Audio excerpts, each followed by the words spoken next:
Hi. Hi, Helena. I'm Barry. That's Oliver. Next to you, Oliver. That's Helena. How are you guys doing? Oh, good. How are you? I'm doing great. Thank you so much for making this work. I'm excited. And how are you guys doing over there? Fine. Very good. I think there's a technical glitch with the web version is working okay. Sweet. Recording this. Let me just double check. So far it's working.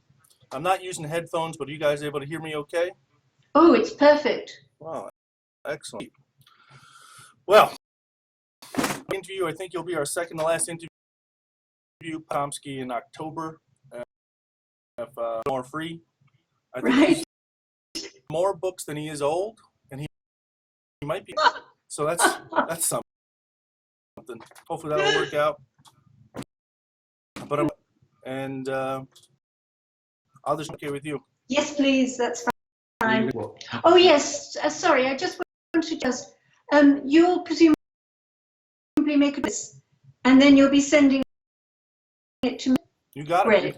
So one of the first things to do in the next week or two is the transcript, and then I edit it, annotate, kind of give some context for mention, citations. And we go over it, and then we send it to you, give you some shot, and have you sign an interview release form. And you have final say here. So if there's anything you say you don't want in it, it doesn't go in it. If there's anything you want to add to it, you can add. Oh, that's nice to know. Good. Good. That sounds perfect. Absolutely. And yeah, we'll just jump in. I mean, I know this, but would you mind giving us just a quick discussion of your academic background? So, and I'm just here in I'm just here just to remember anything if we miss anything. So I'll be over here listening in. Might just, yes, remind me of things. And Absolutely, Oliver. By all means, feel free. Consequences of things with Oliver. That works well Good. for me. Right. Academic. Yes, a little bit about your academics. Okay, it's indirect, and it's not. I started out in, but when I say I started out in philosophy, 3 degrees in philosophy and a PhD. I really never really stuck. Philosophy never got into the bloodstream at all, except in one way, which I'll explain. And the graduate degree, at the end, I came across philosophy of science and reading a book by Karl Popper, and I was so impressed, and I thought this is what philosophers should be doing, and I really like real problems, and he was really trying to get real, rather than just saying, well, Aristotle said this, and in the latest journal said that, and so on. And so finished my undergraduate degree. I just the London School of Economics, where Popper had been written, and starting up a new master's, and they said, yes, do the master's here. You'd be very, and I enjoyed it. It was but I do next. I did essay. You had to do one essay, and I decided to study in science, which was what people usually did, Darwinian theory. But I didn't think I'd got particularly the hang of things or anything. But then I got a distinction in the master, very unusual, innate, etc. to get that. I was persuaded to stay on for a PhD. I'd actually enjoyed that quite a bit. Part, and I decided to do that. But that took philosophers were saying about, and particularly at that time, outrageous. They were Darwinism rather than discussing it. They said it was untestable, circular, teleological, scientific, all of those sorts of things. You're probably literature like that at some time. Wrong things now, but at that time. And I got struck by the discrepancy of what these philosophers were saying.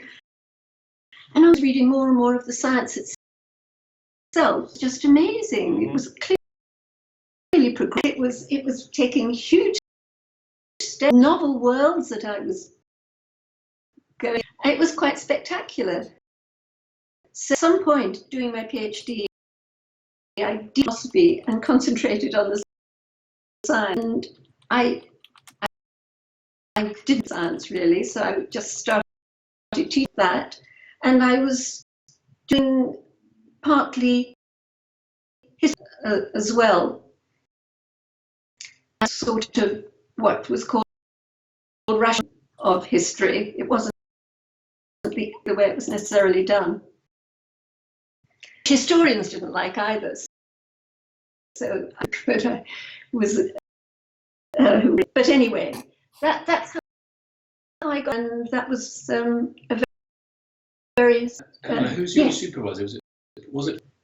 No, it wasn't supervising people at that time. It was just he was the professor, and one thing was that didn't know about Darwinism. He was good on anything about Darwinism. But when I started my PhD, supervising me, and he got hugely interested, and he actually spoke about it because he becomes in it, and about various questions. I just looked it up when I was for talking to you for years, and I was very, very by how the differences that we did together, and he came along thing that I'd organised called Working for a Small Group of Dogs, whatever doing. John took that and really enjoyed it, and he mentions that in which I completely forgotten, and I was so gratified to see. So he was my advisor. And what was the name of this book? This first one? Yes, it was. I can give you the name right now if I go and look at the. There's no rush. But I'll put it in. Sure. When, yes. Sounds good. Were there any books or that really prompted you to begin from an evolutionary perspective? I got into thinking about Darwinism through philosophy and I didn't think about behavior at all, and not in a way originally, but I did get into it because I think, and I think it actually a deal to find my way through the country for me, but it took me there.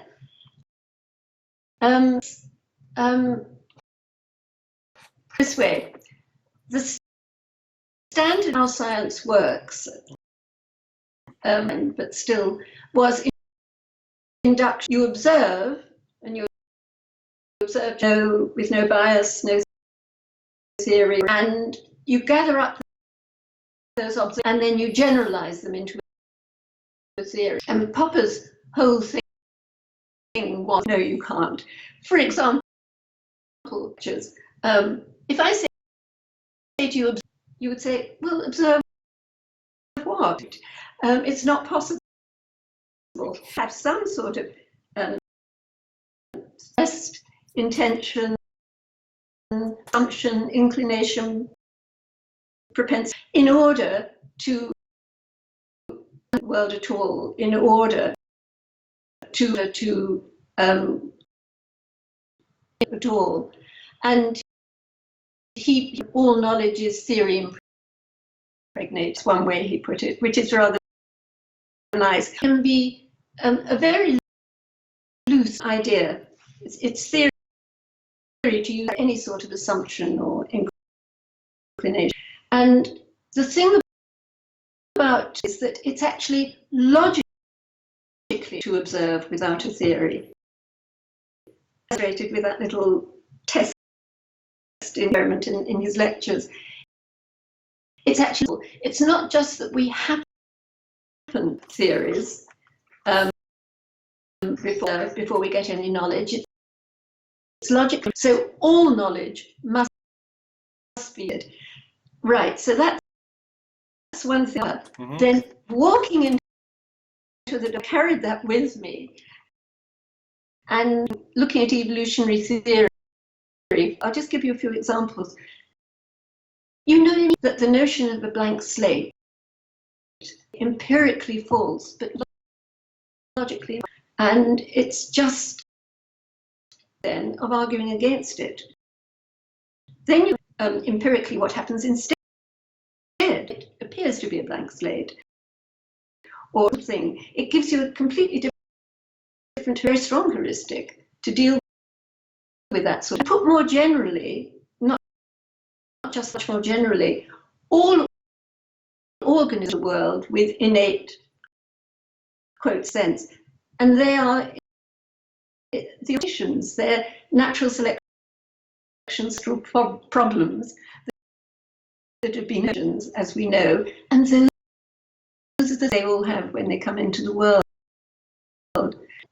Really enriches our understandings, but also in particular of adaptation, environment, and all the nonsense about is it nature or is it nurture? We understand that what constitutes is very much to do with the particulars that any organism has. You realize that in an environment important way are biological issues. And the idea that people now, oh yes, we have a much more, we now know there's an interaction between, well actually it's a sophisticated view because they're absolutely necessary. Yes, exactly. And so it gives you a much clearer understanding of what and how to deal with all of that. There was, when I was looking at that question, I'll give you, I'm just looking for the name now.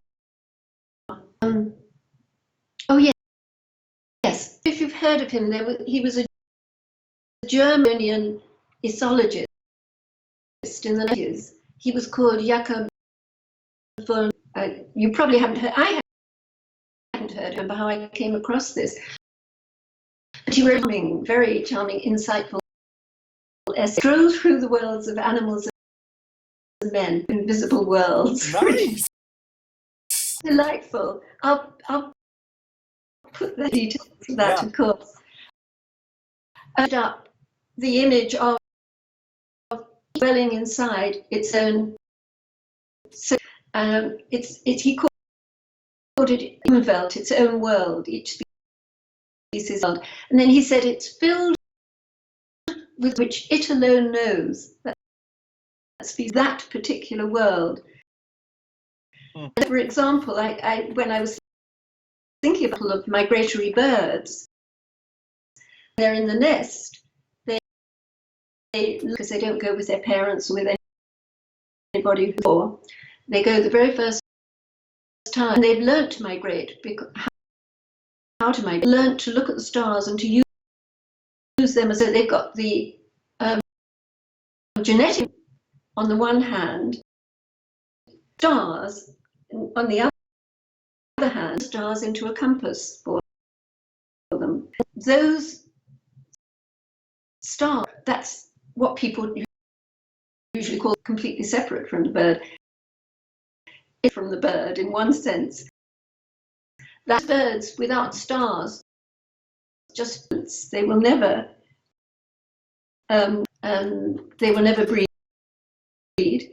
and that's. But another bird sitting in the tree for which the stars just don't get doubled at all in any way.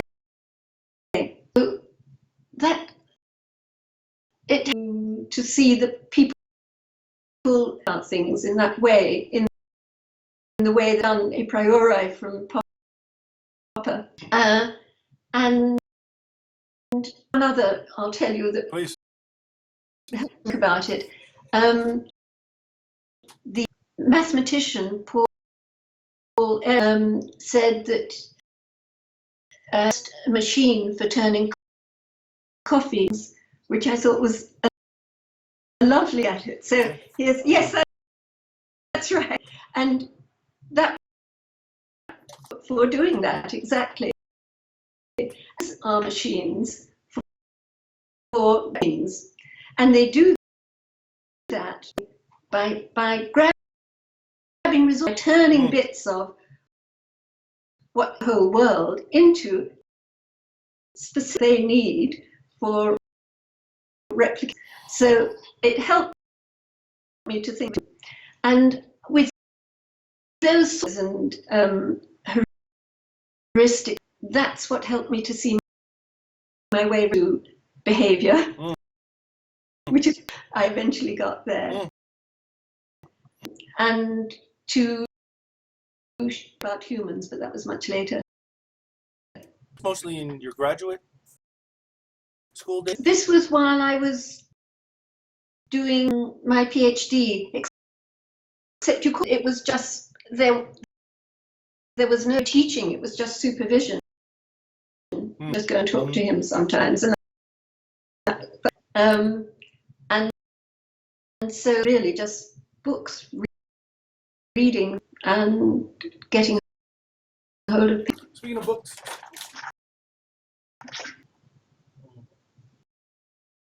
when was this when you did? so I still remember a good portion of it on a train ride. I think before I started grad school, and I have a whole lot on it. I was so glad. I thought yeah, it's great. So for David Buss's evolutionary book, I think it's chapter 4. He gets into strategies. Before I get to anything on sexual selection theory, heavily influenced by this, I bring it in. I read a little bit about it, and I was reading essentially grew out of your dissertation. Yes, it was. Yes, so very what much. prompted you? Kind of two big issues. Yeah. Very good question. So, and I'd done that little essay. And by the way, I hope that anybody reads the right way. It's a story about Popper, because I think it's in a way nice. But apparently, when a person who was marking dissertations for the master's essays, with Popper, told me afterwards that when my little essay on Darwinism was really excellent, and that's probably which I was delighted. And he asked the person who was working with him who, because obviously they didn't know who the students were, and he told him it was me and knew, and he said, "Is that a woman could have waiting for but got anything but kindness, support, and so on." So I wonder if now through the court it would be a problem. If he wrote that on Twitter, he'd have a Yes, exactly. small So that's issue. why I thought I'm telling giving you this about whether to put it into the. Along those lines, we'll get to it later. Or following the Peacock and yours, and followed both in interviews and written, is your perspective on feminism? Share, but not to gender feminists do. To put them convinced any? I read your paper. Oh, thank you. Yes, Wow. which I was influenced by your work. Steven Pinker's book. Made any headway? Have or gender feminists kind of seen the light in a way? Gotten a lot of antagonism from that camp? Both, actually, which is good. Some work now with somebody else, and we decided, or at least I strongly suggested, right, that we're not trying to influence who just start wrong and dismissing it, spending a huge amount of energy it and being extremely of what it is, rather, not the real object. Huge amounts doing that, but very little actually learning about the science and really trying to understand it. And I decided long ago that they are not our audience. I am not trying to persuade them.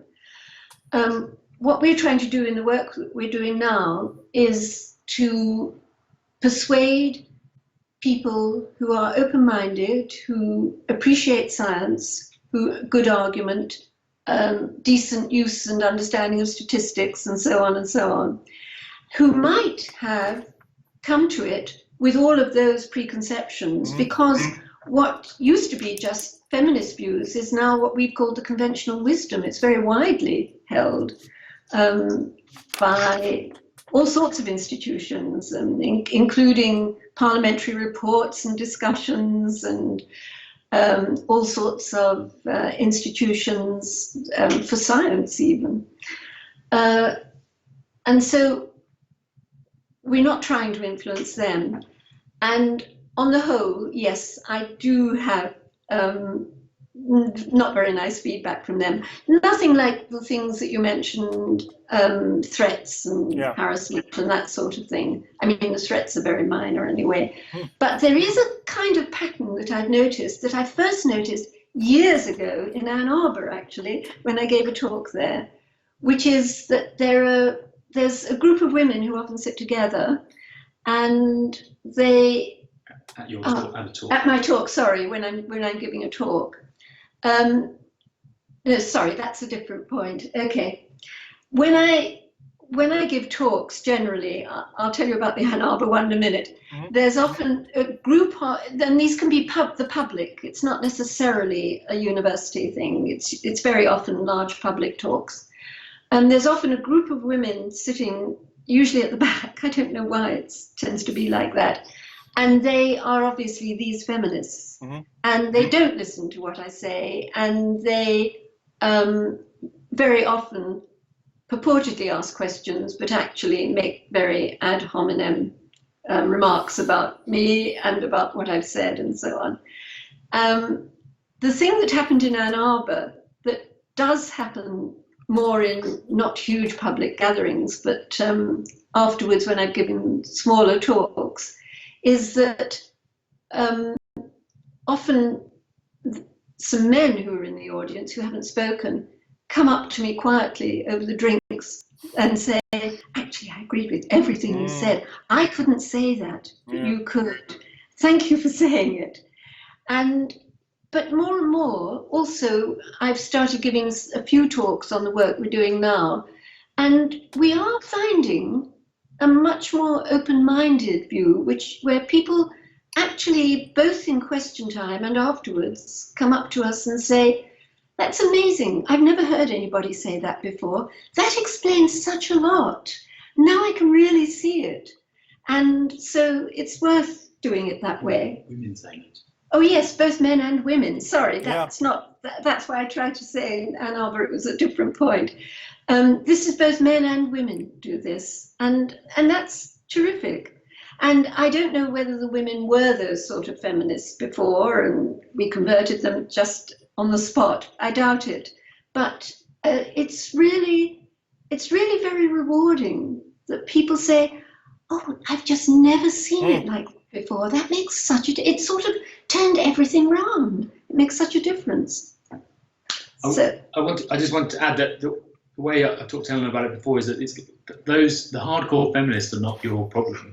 Yes. Your problem is why do people, men and women, do the things they do, and that's the problem you want to solve. And the hardcore feminist is an alternative hypothesis that you can easily deal with. Oh yes, you mean hardcore feminism? Yeah. Yes. Oh right. Yes. Unfortunately, though, we are having to deal with the hardcore feminism because it's so pervasive, and we need to cut it down. But that's not so difficult, partly because you can show there are just ridiculously poor arguments in it, and most of it is argued badly. Misuse of statistics, reliance, when they do rely on apparent science, reliance on very poor science, such as the role of stereotypes and stereotype threat and so on, which is not at all, doesn't work at all, especially for male-female stereotypes, doesn't work at all in the way they say, and inherent bias and so on, all of those things, and the tests to go for your bias that supposedly pick out your bias. That's all a kind of non-science, and there's a crisis in social psychology which they're taking all of this from, and they seem to be the only people who doesn't know there's a crisis happening there, and they're just blithely going on along with all of this. It's amazing. About 10 years ago, a good friend of mine who was a colleague, and she's a feminist psychologist, and we would have some pretty good discussions, and I flat out asked her, I sense from you that if one identifies as an evolutionary psychologist, they simply cannot be a feminist. And that's what she said, and I was just okay. That's a hell of a restrictive definition of feminism you have there. But absolutely. But that's also a ridiculous conflation, because I would regard myself as a feminist. Why would I be anti-feminist or non-feminist? Because feminism is about a political goal, whereas evolutionary psychology is about science, and they're two completely different things. If you really want to pursue your goals, you'll need the science, but that's a very different point. Couldn't agree more. But back to your dissertation. So what prompted you to try to tackle altruism and costly ornamentation? Both of them, not just one, but both. Yes. Looking back on it, it is a lot to bite off when I didn't even know any of the science at that point. Yes. Well, it was a strange way to come into it. It wasn't sexual selection at first. I'll tell you how first I came to sexual selection. It was very odd. I came into that very early, before I really took off with my thesis. There was a letter that Alfred Russel Wallace, had written to Darwin, and it had something about sexual selection in it, and they disagreed over sexual selection. Darwin, obviously, it was his theory, and he was very pro, and Wallace didn't agree with it. And this letter kind of puzzled me and interested me, and I kept some notes on it, and it went around in my head, but I didn't do anything about it. And at that time, it's only very, very recently, relative to what we're talking about, that sexual selection became not only recognized again, but popular, fashionable, a lot of work on it and so on, and then in humans as well. So they were both there. So first of all, Darwinism had to get revived, then sexual selection did, and then working on humans.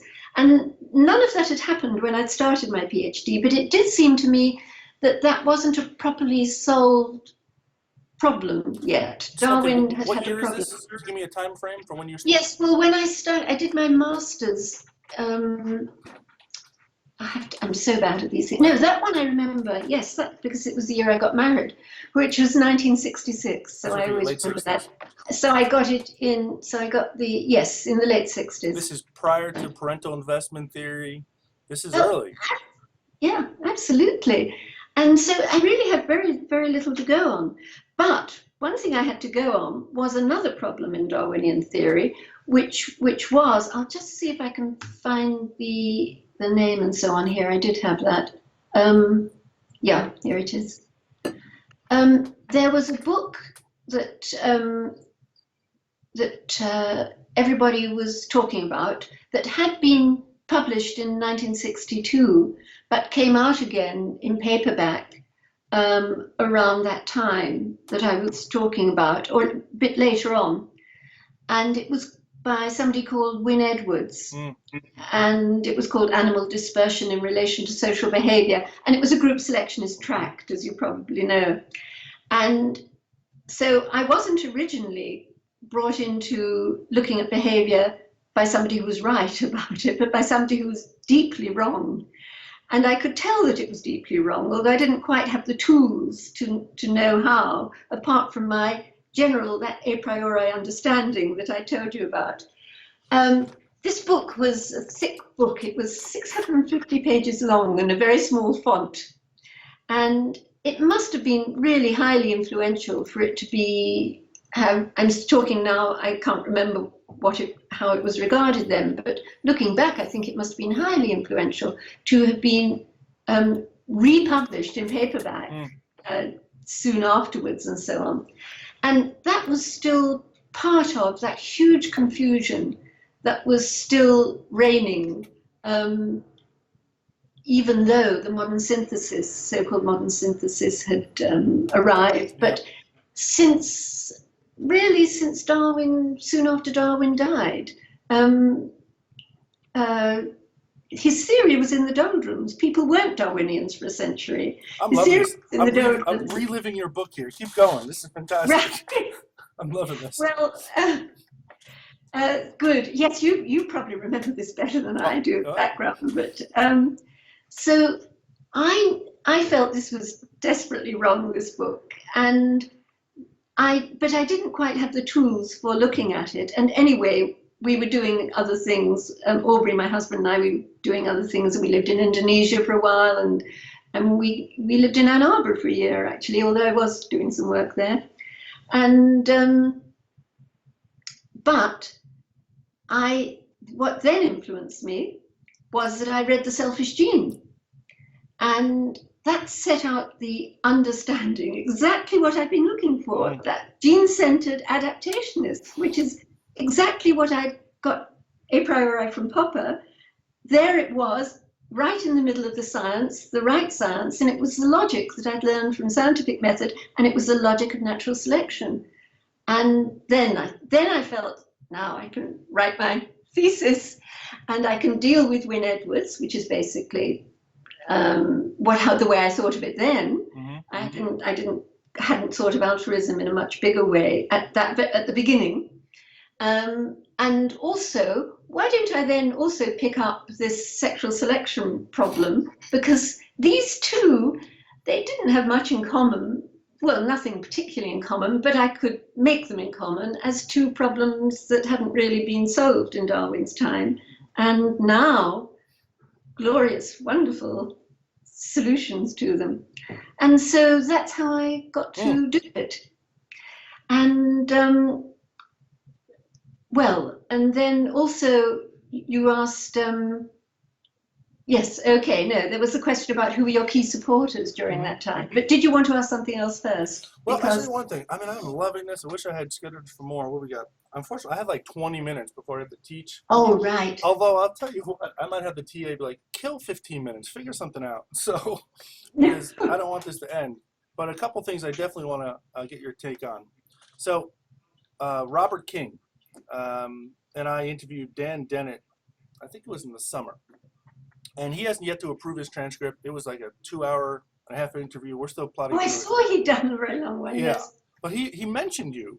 So it's up to you and him, of course, whether this anecdote comes in. But I thought this surprised me. So we were talking about Stephen Jay Gould at the time. And, of course, Dennett and Gould, have famously butted heads in many, many realms.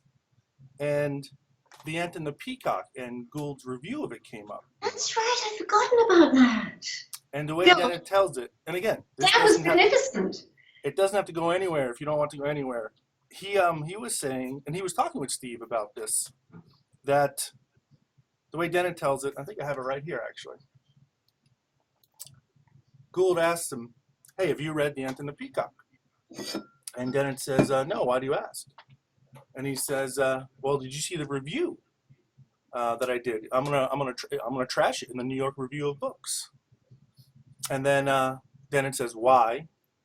And he says, "Well, did you see the review that Dawkins did of Margulis's and Sagan's book? Essentially, Of the book of Lynn Margulis's and Margulis, yes. yeah, I guess it was probably The Evolution of Sex. Is that probably the book he's referring to? Yeah, or Why Sex? yeah. I forget now. Anyway, the take-home point from Dennett was Right. Gould was simply retaliating, essentially, possibly because of a relationship you had with Richard, which I was just about the pettiest thing I've heard from someone with that much influence. So have you heard this? Is there some truth to this? Does this resonate? Several people told me that, and one of them was probably Dan. They didn't put it quite like that, though. It was just a way of getting at Richard's way of thinking via a big target that he can give, obviously. And so, because I thought, how ridiculous of Gould to be doing this. He's given me more pages than they normally gave in the New York Review of Books, which is a very prestigious place to be. If he'd had any sense, if he'd wanted to squash it, he would have given me one line and said, "This one was also given to me for review, but it's not worth the page, you're not worth the lines," or something. But instead, he just splashed it, and people were able to make a cause célèbre. So if he was doing it not just to review the book, but to get at that whole way of thinking, and maybe the person, and maybe me as well, I don't know, then I can understand it a bit more. It still seems to me, but it's not up to me to tell him that his strategies are inept if he's trying to get at something I approve of. Yeah. But I was definitely surprised by that, to put it mildly, but it is what it is. What else do I have? Go ahead, I'm sorry. Yeah, no, go on, sorry. I'm trying to think. I'd love to hear a little bit more about your Darwinism Today LSE series. What prompted you to bring that to fruition? Incredibly influential. And if you can come over here and do that too, that'd be great. Oh, that's nice, thank you. Well, maybe I will when we finish the work we're doing now and get something going. I'm just looking at the date. I had to look up all the dates on this. I had no idea. I'm just getting to that. Here it is. Yeah. Well, the first thing to say is none of this was planned. It just took over, had its own momentum. I did not set out to do this. And the way it happened was this, very quickly, because I know you've got to go. Please. LSE was setting up the centre that I'm in, which is the Centre for Philosophy of Natural and Social Science. And at that time, it was very fashionable for universities to have centres that were just for research, not for teaching, and they wanted to attract all the top researchers across the world to come to these centres. And so we had this great flagship centre set up, and I was a co-director. That's just one under the director of this centre. And once everything was organised, but we hadn't yet moved in and so on, I thought, well, we should have something that would bring attention to us. Why don't I set up a conference on all the things that have been interesting me since I wrote that PhD thesis? And I just thought it would be, really interesting thing to do. And so in 1992, I held a conference called Evolution and the Human Sciences under the auspices of our Centre for Philosophy of Science. And I was helped in that in a very nice way, useful way, by the then director of LSE, somebody called John Ashworth.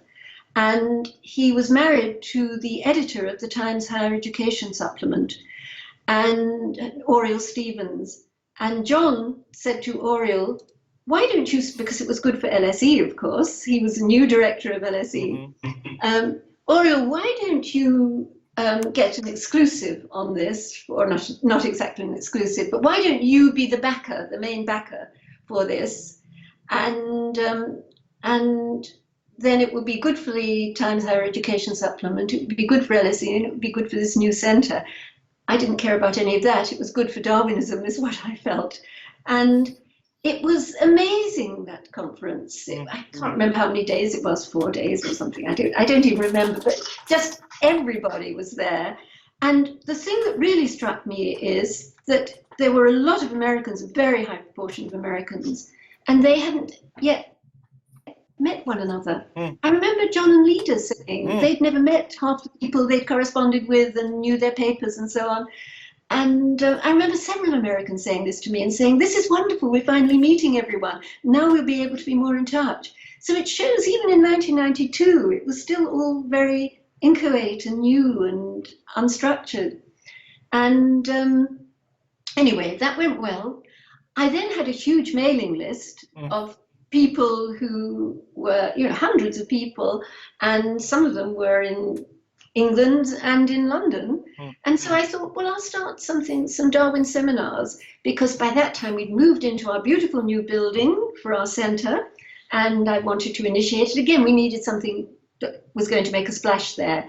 And then I don't know the date of the first seminar in the new building, but I thought I'll hold it in our seminar room, which held, what would you say, I put about 60 people at most, I think, 60 at most. Well, my goodness, it was just ridiculous. I'll give you some images. One image I've got very clearly is the point at which I decided we needed to go and get a scout to go and get us a larger room was when John Maynard Smith and his wife were both sitting on the floor. There were no chairs left. That's a faux pas, yeah. And there were people stepping over them. And I thought, it's damaged. We can't have this.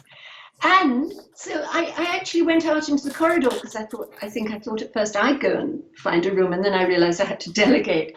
As I opened the door, it was again crazy. The stairs were stuffed with people coming up the stairs. It's on the second floor, full of people. It was against health and safety and fire precautions and everything like that. Anyway, we got a bigger room, and so there were a few hundred people there. This was meant to be a small seminar, and that was the first one. I can't remember how many I held after that, but I formally launched it as Darwin at LSE in 1995. And that great name, Darwin at LSE, was thanks to Oliver, who got involved when he'd finished his master, and when your undergraduate, that's right. Of course, wow. Yes. When he finished his undergraduate degree, which was during the academic year 1995 to 96. So he wasn't there right at the beginning, but he came in soon after that. And that's when we called it Darwin at LSE.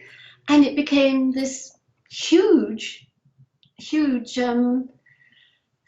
that had its own momentum in a way. I hadn't been prepared for anything like this, so I needed to get money to run it. I needed help. I mean, it made a huge difference when Oliver came on board. And I kept getting encouragement from various people at LSE, particularly from various directors, because it was a good thing for LSE. It was very, very well known. Vogue called it the best salon in London. Nature mentioned it, and so on and so on. Two magazines like that both to be mentioning it. We got people from top people in architecture, major novelists,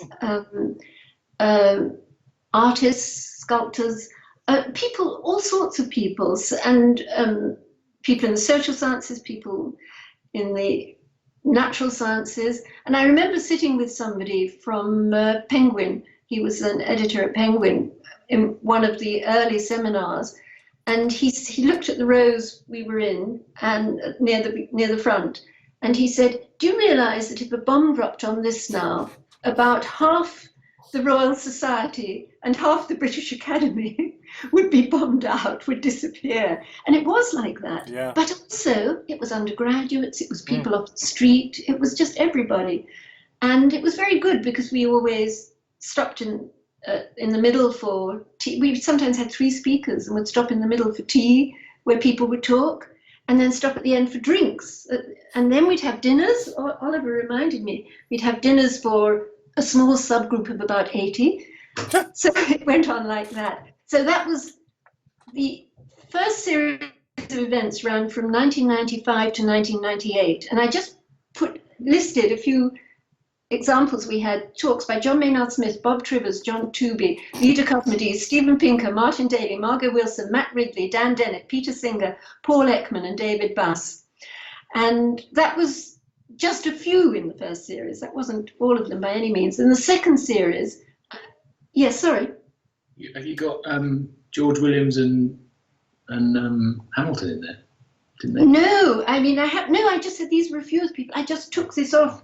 One thing we happened to have written at one point. No, there was George Williams, Bill Hamilton, yes, and people. I remember Bill, for example. Well, people like John Maynard Smith and Bill would sometimes just come to be in the audience. That was the thing that really, really impressed me.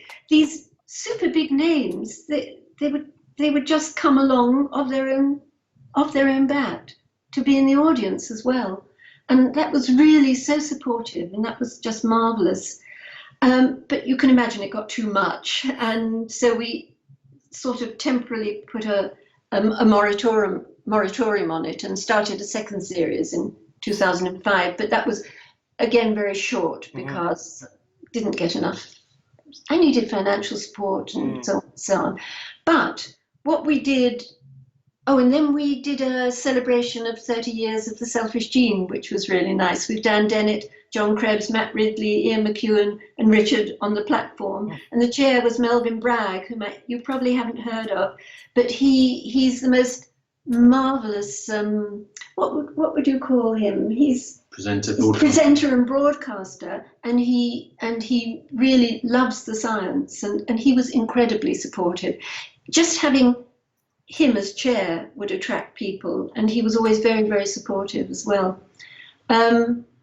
But then there was also, so that sounds more than enough, doesn't it? Yeah, no, that's 1998, we launched a little series of books called Darwinism Today. Right, good. Oliver and I did that together, as you know. So, and you know who they were by. Catherine being one of the people who wrote one of the books. With Kingsley Brown, Peter Singer, Martin and Margot. Exactly, that's right.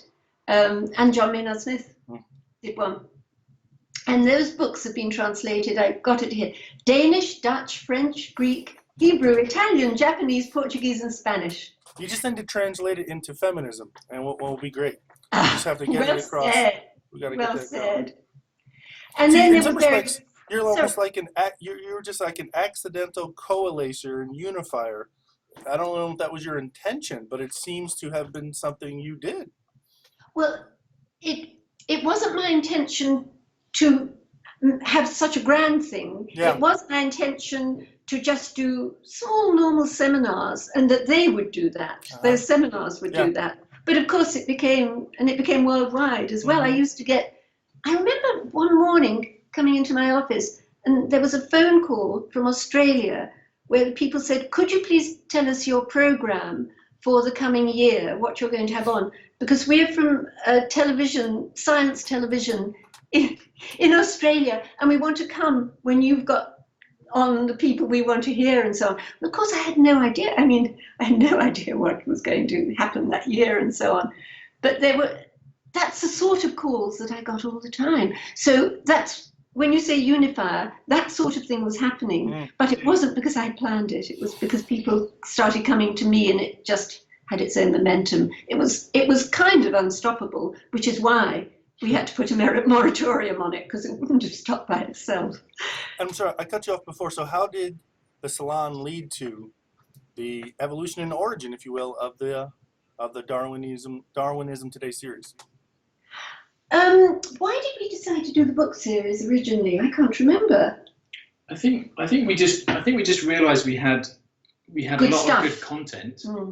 Yeah. And how could we sort of capture it for the posterity? Yes. And I think to begin with, we were thinking about just having, I mean, almost like transcripts of the lectures and just tarting them up or tidying them up and then because they were publishers and all kinds of other people at these meetings, someone, I don't know, over a dinner or something, someone said, oh, you could make if you're going to do it, why not do it in a nice format? And that was that. Yes, and somebody somehow introduced me to the person at Weidenfeld and Nicholson who took it on and was pleased to do it. I can't remember who that was now, but... Well, it's kind of similar with this book project, and this might be a decent way to wrap up, was, we didn't plan on publishing any of this. We just wanted to get some oral histories of some of the big figures before they took them to the grave. And after interviewing several people, including Ed Wilson, he says, why don't you maybe put this into a book? I was like, well, that's easy for you to say. You've done, I think, 33 or 34, a couple Pulitzers. And he's like, well, this would be a good one to start with. I don't know. When Ed Wilson suggests that, you're like, maybe I should consider that. So that's when we looked into maybe publishing these interviews, and it's going to be with Cambridge University Press, the same that did Helena Peacock. Yes. So that's the story.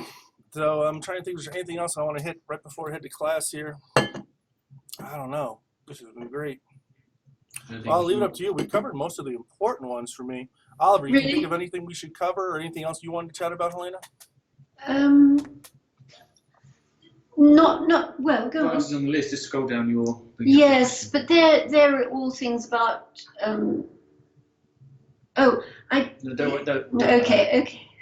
I will tell you quickly. One of the sub things that Darwin at LSE did was that Oliver started a little online magazine called The Evolutionist, and he interviewed people. It was called In Conversation With David Buss, Richard Dawkins, Derek Freeman, John Maynard Smith, Stephen Pinker, George Williams, and they were superb interviews. They were really outstanding.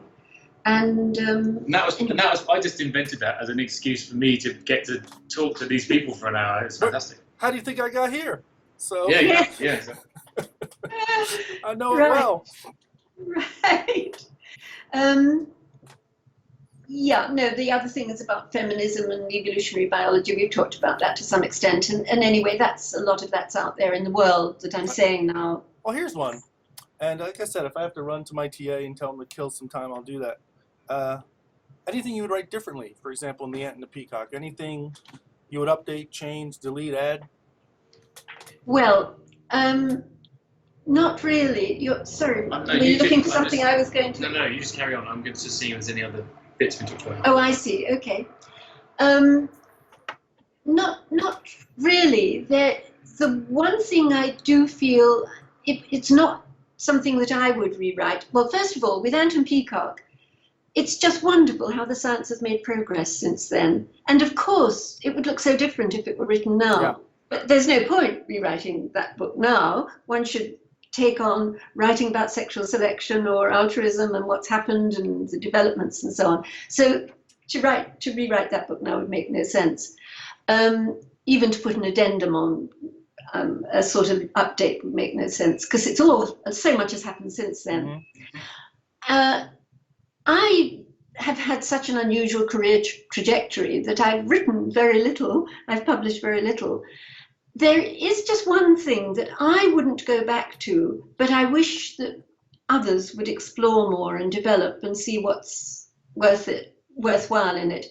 And it's just the thing I talked about before, which was that understanding of the logic of natural selection and how that explains adaptations and the role of genes, and how that enables you to parse the environment correctly and understand what constitutes an environment. And I think it would be great if somebody would take that on. And I did actually write about that, because I was asked to, there was a very nice, not conference, what would it be called? A very nice event that was held to celebrate George Williams's contribution. and it was held at Stony Brook, and George was there. And I was asked to give one of the talks, and it was on adaptation. And I made those points in that paper, and that was in the Journal of Theoretical Biology, JTB, I think. His old journal, yeah. Yeah, and that would be the things that I wrote about in there. I'd love somebody to take that up and run with it. Well, not just somebody, but it to become a theme that people would see. Because I think so many things just drop out of it, out of the logic of it. It's just so much clearer. And it's just, I suppose, in a way, it's just an extra bit of logic behind the real understanding that you can see in the selfish gene. It's just that extra bit behind it. I've not thought of it that way till now, but that seems to make sense. And I think that transitions into your general advice. Oh. Actually, if we can do that, yes. actually, I'll tell you what, I'm going to be back in 1 minute. My Yes, classroom's fine. over there, and I'm going to tell the TA to stretch, to kill some time. I'll be right back. Oh, really? Are Honestly, you sure? I'm positive. Okay. I'll be right back. Trust me. Fine. Yeah, what you just said, if you say, and more generally, that's what I'd recommend. Then you finish off on, they should choose they should get this in their bones, and they should choose a good problem to work on. Yes, good. Excellent. So generalising what you just said. Yes, excellent. Thank you. That is actually the same thing. And that's like a nice I'm going on about the same thing all the way through this, I can see. Yeah. I'm used to it. You don't get it right, so But right, get it right. Well, that's your fault. That would be quite a nice sort of, legacy. Yes. Going on forward. Yeah. Yes, absolutely. Yeah. I think that's the key bit. And if you, the That's only nice. other main bit you haven't mentioned is the personal reminiscences. Yes. But you do that bit, and then you can always fill the reminiscences. Okay. Yeah, he's excited. He's an undergrad. He's like, yeah, I'll talk to him. Give me so he's delighted to jump in. So yeah, we'll go another 5 minutes. It's going to be the highlight of his career in He future. was very excited. So, It all started when Yes, I that's right. that's I want to thank Helena Cronin for starting me on my academic career. So just one thing, Oliver has rightly pointed out that you asked about what advice I might give to current graduate students. And I wouldn't give advice about careers because I didn't have a proper career and I don't really have an understanding of the internal workings of such things. But I do have, as it were, intellectual advice about the career. And it comes out of the fact that putting in a stronger way what I was saying about I wish people would take up what I talked about just now about the understanding of the logic. I'm quite dismayed at the extent to which I find that understanding that we all thought was in place in the 1970s and it was just going to be taken forward. We all thought that was solid, and that gene-centered adaptationist understanding, there's just a lack of that so much now. It doesn't seem to be well understood. It doesn't seem to be used. It doesn't seem to be recognized as foundational. For example, there's that whole revival of group selection and the idea of levels of selection, which is too boring to go into. I wouldn't even discuss it. But the fact that that should all be coming up again, when that had actually got settled, it really had objectively settled. Another example that might seem less obvious, but I'm very, very dismayed to have seen how people, now epigenetics is suddenly something that everybody is talking about over the last, say, 4 or 5 years or so.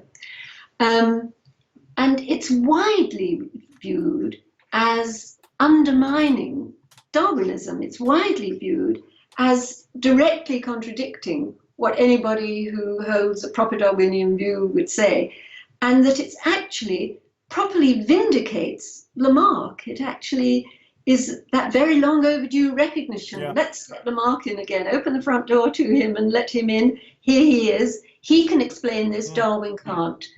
And actually, what people have found with epigenetics is just straightforwardly an application of a gene-centered adaptationist understanding. There's nothing in there that's doesn't completely fall under that, can't be explained by that. And it's just genes responding to the environment. I think of it as they're just doing their day job and they're there for. And that's it. And I can't understand how that, I feel very dismayed that that has all got lost in that way. So I suppose what I'm doing is saying yet again what I was saying about, I wish there were that wider understanding and it was more firmly entrenched. And that's what you... And that's what I would advise about careers, intellectually about careers. Get onto that right trajectory, which would take you through the science in the right way, and you won't fall into all the abysses of group selection and not understanding what on earth epigenetics is about, because it all looks very strange when you don't describe it in the right way. When you look at it as a Lamarckian feature, it doesn't make sense. I'll tell you what. So once we transcribe this, like I said, I'll get it back to you. And if there's anything else you want to add, you can add it. And if it's easier, we can also do this again so you don't have to type it all out. We can transcribe it. For example, one thing I would love is a discussion of how you two met. Right? Oh, right. Which I how we met. Yes. Yeah. He walked into my office. I didn't know if he even knocked. Did you knock on the door? I can't remember. Were you an undergrad, Oliver? Yes? Sorry? You were an undergrad? Come nearer. Can you see him now? Yeah. Well, off the top of my head, I finished my undergraduate degree and I was at a bit of a loose end trying to decide what to do. And I had been interested in evolutionary things as an undergraduate, and it came to my attention that you gave a lecture on Christopher Babcock's course. That's Oh, the first thing I saw. right. I don't think we talked or anything. Okay, there was one person at LSE who was doing the Darwinian course. It was just a part of the course that he was giving, and he invited me to give a lecture on it. Okay, I didn't remember.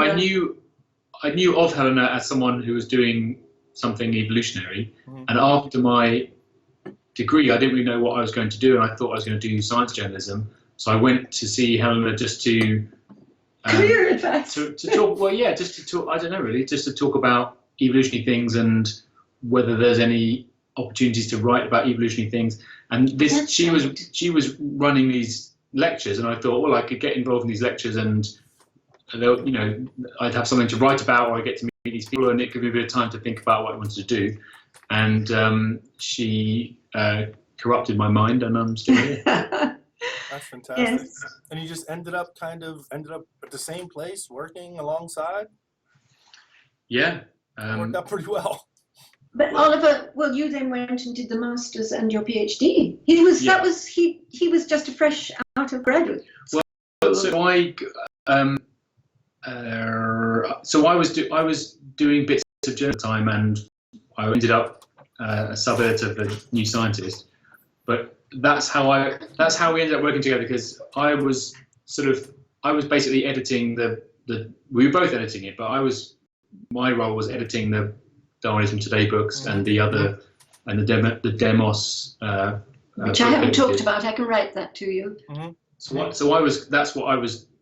That was kind of my main contribution. And when that finished, after that, I thought, okay, I'm still interested in all this stuff. I haven't got all my questions answered, so I better go and no one's telling me the answers. I better go and figure it out myself. So then I went back to do a master's and a PhD. And Helena wasn't officially my supervisor, but to all extents and purposes, she was. This has been amazing. I should have asked to start it earlier, so I apologize. That hasn't happened before, but we got a lot, over an hour, and I'm excited to flesh it out and annotate it and send it back to you guys. So Terrific. I want to thank you so much, and like I said, we have plenty of opportunity to add and edit. So. Yes, and if you want another Skype, then we could set that up. Yes, yeah. Good. Oliver's saying yes as well.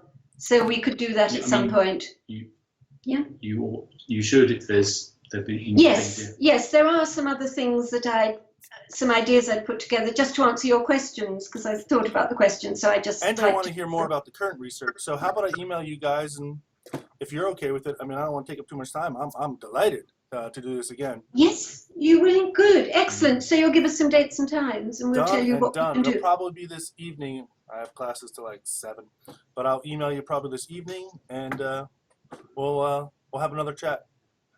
Terrific. Good. Thank you so much, guys, and let's see if my TA. Let's see if this launches his career. So, Yes. he's an undergrad. So. And we'll claim it as another triumph for Darwinism. If Darwin and LSE, if he does. That would be a great anecdote book. Thank you guys so much, Oliver, Helena, and I'll be in touch.